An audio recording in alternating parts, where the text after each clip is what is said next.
सफाई वाले बाबा के नाम से मशहूर पूर्व मंत्री प्रद्युम्न सिंह तोमर, जो पहले हाथ का साथ दे रहे थे, लेकिन बीजेपी में शामिल होते ही वो भगवा रंग में रंग गए।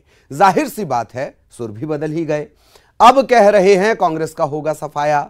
तत्कालीन कमलनाथ सरकार में ग्वालियर के विकास में हुई अनदेखी का दर्द भी बयां कर रहे हैं। आखिर सियासी मैदान में क्या होगी इनकी चुनावी रणनीति, आप भी सुनिए प्रद्युम्न सिंह तोमर के दिल की बात। मध्य प्रदेश में 24 सीटों पर उपचुनाव होने वाले हैं। इनमें सबसे ज़्यादा 16 सीटें ग्वालियर चंबल अंचल की है। अंचल में 15 मंत्री और विधायक सिंधिया के समर्थक हैं, जो इस उपचुनाव में एक बार फिर से जनता के बीच जाएंगे। हमारे साथ प्रद्युम्न तोमर जी है, जो ग्वालियर सीट से विधायक रहे हैं। प्रद्युम्न जी, किस तरह की उम्मीदें आप लेकर जाएंगे और क्या जनता से आपको उम्मीदें हैं? अब देखिए, मैं आपको सुशील जी कहना चाहता हूं कि ये वक्त चुनाव का नहीं है। ये वक्त कोरोना वायरस महामारी जो फैली हुई है पूरे विश्व में, उसके कारण हमारा देश, हमारा शहर में जो तकलीफ़ है, उस तकलीफ़ के समय में जिन लोगों ने मुझे इस लायक बनाया है, उनके साथ खड़े रहने का कर्तव्य मेरा है। वो पहले मुझे करना है। चुनाव के मुद्दे पर जब चुनाव आएगा तो मैं अपनी बात कहूँगा।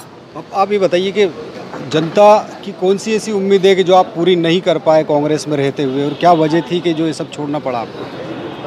देखिए, कांग्रेस हमने छोड़ी नहीं है। कांग्रेस में तो हमें धक्का देके निकाला गया है। कांग्रेस के लाखों कार्यकर्ताओं को रौंदा गया है। कांग्रेस को एक रैकेट चला रहा था। अगर जब भी हम कहते थे कि ग्वालियर के जेएच हॉस्पिटल में भी बाईपास सर्जरी के लिए पैसा चाहिए 2 करोड़ रुपए, तो कहते थे बजट नहीं है, पैसा नहीं है। मैं विरोधी नहीं हूँ छिंदवाड़ा का, पर 500 करोड़ रुपए छिंदवाड़ा को दूसरे दिन कैबिनेट में तत्काल मिलते हैं। हम कहते हैं कि जेएच हॉस्पिटल अधूरा है, उसके लिए बजट में कुछ पैसे का प्रावधान करा दो, पैसा नहीं है बजट में।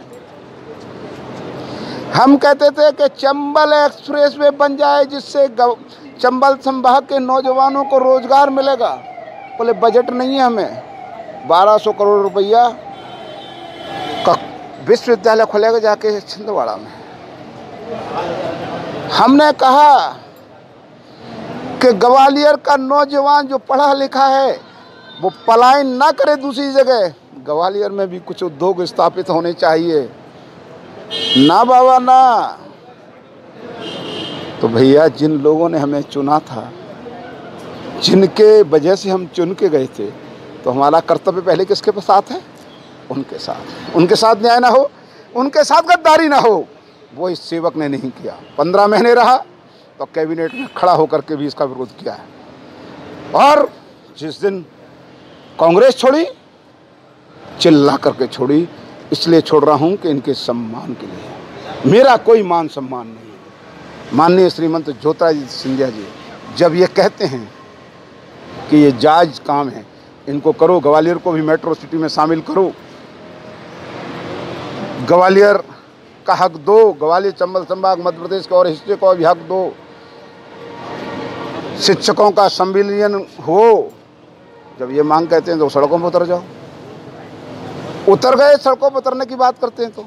पर कांग्रेस के किसी भी वरिष्ठ नेता, अगर पिताजी नाराज होते हैं तो माँ बेटे को मना लेती है, माँ नाराज होती है तो पिता मना लेता है। पर कांग्रेस में कोई भी निकल के नहीं आया कि श्रीमंत ज्योतिरादित्य सिंधिया जी सहूरी करो, तुम्हारी बातों का हम ध्यान करें। कांग्रेस की सरकार बनाने में वो भी एक चेहरा थे। अच्छा, अब वापस चुनाव होगा, आपको जाना है। कांग्रेस लगातार आपको घेर रही है कि आप लोग 35-35, 40-40 करोड़ में बिके हैं, तो किस तरह से इन आरोपों से बचेंगे और जनता के सामने जो सवाल रहेंगे तो किस तरह से संतुष्ट करेंगे जनता? मैं ये कहना चाहता हूँ कि इनका नैतिक दायित्व है। जरा 35 करोड़ में बिके हैं, 40 करोड़ में बिके हैं, तो इनके पास कुछ आधार भी होगा ना। क्या देर लगा रहे हैं? मेरे पास अगर आधार होता तो मैं कह देता कि ये 35 करोड़ में बिके हैं, किसका ये आधार है। और मैं ये कह सकता हूँ दावे के साथ, इन्होंने मध्य प्रदेश की जनता का जमीर बेचा है।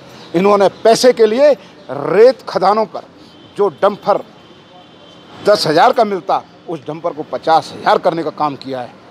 उसका विरोध प्रद्युम्न सिंह करता है तो मेरी बात नहीं सुनी जाती। तो जमीर इनने बेचा है। मध्य प्रदेश को शराबों का अड्डा बनाने का काम किया जाता है, उसका विरोध प्रद्युम्न सिंह ने किया है। तो बिका मैं हूं कि ये बिके हैं, ये आपको तय करना है। अब आप भाजपा के बैनर तले चुनाव लड़ेंगे, भाजपा के पवैया आपके खिलाफ लड़ते रहे, 3 बार आप लोगों में मुकाबला हुआ, सिंधिया के खिलाफ पवैया करते रहे। अब जनता के बीच आप जाएंगे तो बीजेपी के लोगों का, कार्यकर्ताओं का कितना आपको समर्थन मिलेगा, या भीतरघात का डर रहेगा? पवैया को भोपाल बुलाया गया है, आप भी लगातार संपर्क कर रहे हैं बड़े नेताओं से।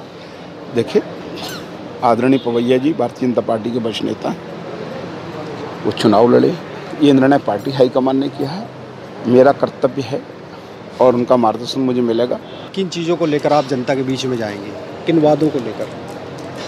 मैं तो सिर्फ इतना कहना चाहता हूं कि अगर जनता के बीच मैंने गेहूं बोए हैं तो मुझे विश्वास है कि गेहूं कटेगा, अगर मैंने कांटे बोए होंगे तो कांटे कटेंगे। अब जनता तय करेगी कि आखिरकार ग्वालियर सीट पर किसके सिर सेहरा बंधेगा। सुशील कौशिक, न्यूज़ 18 ग्वालियर।